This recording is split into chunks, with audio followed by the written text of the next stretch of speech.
شروع اللہ کا نام لے کر جو بڑا مہربان نہایت رحم والا ہے۔ جب تم نے ایک شخص کو قتل کر ڈالا پھر اس میں اختلاف کرنے لگے اور تمہاری پوشیدگی کو اللہ تعالیٰ ظاہر کرنے والا تھا، ہم نے کہا کہ اس گائے کا ایک ٹکڑا مقتول کے جسم پر لگا دو، وہ جی اٹھے گا۔ اسی طرح اللہ مردوں کو زندہ کر کے تمہیں تمہاری عقل مندی کے لیے اپنی نشانیاں دکھاتا ہے، پھر اس کے بعد تمہارے دل پتھر جیسے بلکہ اس سے بھی زیادہ سخت ہو گئے۔ بعض پتھروں سے تو نہریں بہہ نکلتی ہیں اور بعض پھٹ جاتے ہیں اور ان سے پانی نکل آتا ہے، اور بعض اللہ تعالیٰ کے ڈر سے گر پڑتے ہیں، اور تم اللہ تعالیٰ کو اپنے اعمال سے غافل نہ جانو۔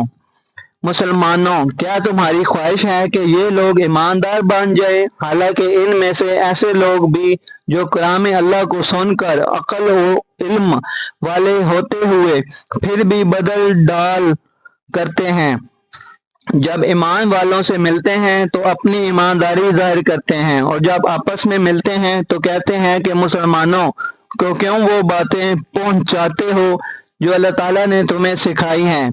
کیا جانتے نہیں کہ یہ تو اللہ تعالیٰ نے تمہیں سکھائی ہیں؟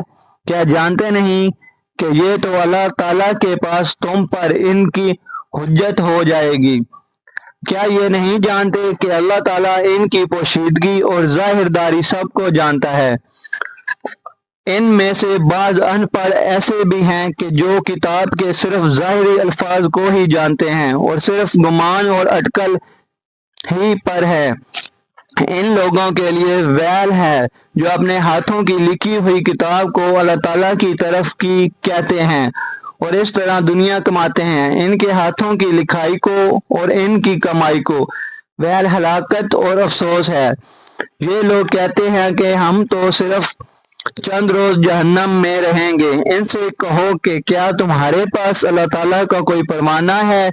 اگر ہے تو یقیناً اللہ تعالیٰ اپنے وعدے کا خلاف نہیں کرے گا، ہرگز نہیں، بلکہ نہ تو اللہ کے ذمے بلکہ تم تو اللہ کے ذمے وہ باتیں لگاتے ہو جنہیں تم نہیں جانتے۔ یقیناً جس نے بھی برے کام کیے اور اس کی نافرمانیوں نے اسے گھیر لیا، وہ ہمیشہ کے لیے جہنمی ہے۔